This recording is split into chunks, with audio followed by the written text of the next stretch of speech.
بات کر رہے ہیں یار؟ افضل الانبیاء، افضل المرسلین، خاتم الانبیاء مصطفیٰ صلی اللہ علیہ وسلم کی بات کر رہے ہو؟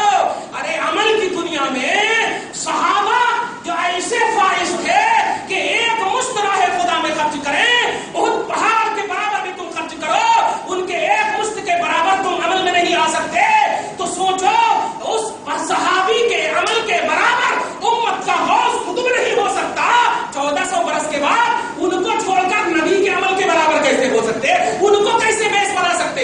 عمل کو بیس نہیں بنا سکتے۔ یاد رکھنا، بیس بنانا ہے ذات محمد کو بناؤ، اور اگر بیس بنانا ہے تو صحابہ کے ایمان اور عقیدے کو بناؤ، یہ ہے تمہارا بیس، اور اس بیس پر اگر زندگی کاٹو گے تو میں نے کہا بنیادی چیز صحیح، اگر موبائل میں بیٹری رہی تو چلتا، نہیں تو نہیں چلتا، کتنا بھی 20,000 30,000 کا آپ لے لیں، دکھاتے رہیں ارے کال کرنا، کال نہیں کر سکتے، بیٹری نہیں ہے۔ اس لیے پیارے، اگر تم چاہتے ہو کہ تمہاری جوانی، تمہاری طاقت، تمہاری عمر، خاندان، اقربا، یونٹی، طبقے، یہ ساری سلامتی اور ان کے سارے آپشن کلیئر رہے تو مصطفیٰ صلی اللہ علیہ وسلم کو اپنی زندگی کا پوائنٹ بنا، اپنی زندگی کا مرکز و محور بنا لو۔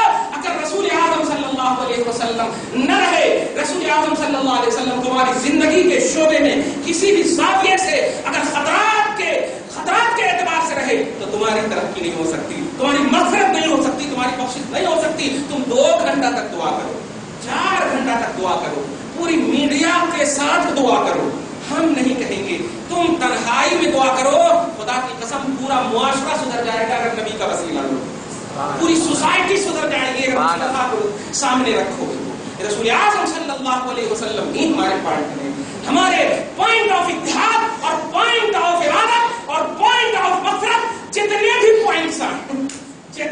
پوائنٹس ہیں سارے پوائنٹس مصطفیٰ صلی اللہ علیہ وسلم، ایک ایمان کامل کے سارے پوائنٹس، سارے پرزے بخشش کے اعتبار سے تمہارے نبی ہونا، تمہارے آقا ہونا صلی اللہ علیہ وسلم۔ میں نے 25واں پارے کے حوالے سے جملہ کہا تھا، یہ کوئی ہماری اندھی عقیدت نہیں یا بریلویت و نظامیت و سنیت کا پہلو ظاہری طور پر نہیں ہے، یہ توحید ہے۔ پارہ نمبر 25 میں سورہ شورا اللہ سبحانہ آیت نمبر 34 میں فرماتا ہے، لوگوں تم ہم تک پہنچنے کی کوشش نہیں کرنا، تمہاری پہنچ نبی تک ہونا اور میرے تک پہنچ نبی کی ہونا۔ یہ اللہ پاک فرما رہا ہے، یہ تمہاری زبان پہ بول گیا، تم نہیں پہنچنا۔ کیا مطلب ہوا؟ عملی بیس ہو، ایمانی بیس ہو، عقیدے کا بیس ہو، جو کچھ بھی بیس ہو، ساری بیسکلی چیز کو اپنے بھیس میں، اپنے ایمانی بھیس میں مصطفیٰ صلی اللہ علیہ وسلم کی ہے۔ اس لیے یہ راز سمجھنا ہے اور سارے طبقات کو بھی یہ دعوت دو، عوامی سطح پر دعوت دو، علماء کو علماء کے حوالے آپ کرو، اور خبردار یہ جھگڑے جھگڑا اور یہ انتشار، یہ اختلاف کے پہلو ختم کرو۔ اگر جمع ہونا ہے تو کوئی تمہیں دیش دروہی، ارے دیش دروہی کیا، عالم دروہی بھی نہیں کہے گا۔ الحمدللہ تمہاری سانس جب مصطفیٰ میں نکلے گی، تمہاری ادا جب مصطفیٰ میں چلے گی، تمہارا احساس جب مصطفیٰ کے خیال میں ہوگا تو خدا کی قسم تم تنہا چلو گے اور رب سیکورٹی گارڈ فرشتوں کو رکھ دے گا۔ اللہ پاک فرماتا ہے سورہ رات میں، لہو معقبات من بین یدیہ ومن خلفہ یحفظونہ من امر اللہ۔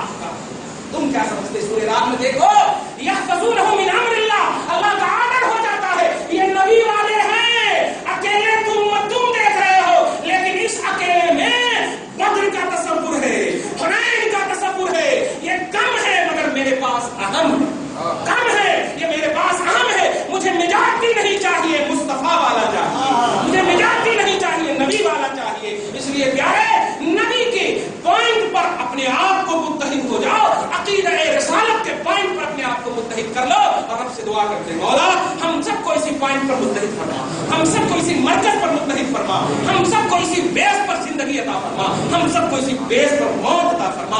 آمین بجاہ سید المرسلین وما علینا الا البلاغ۔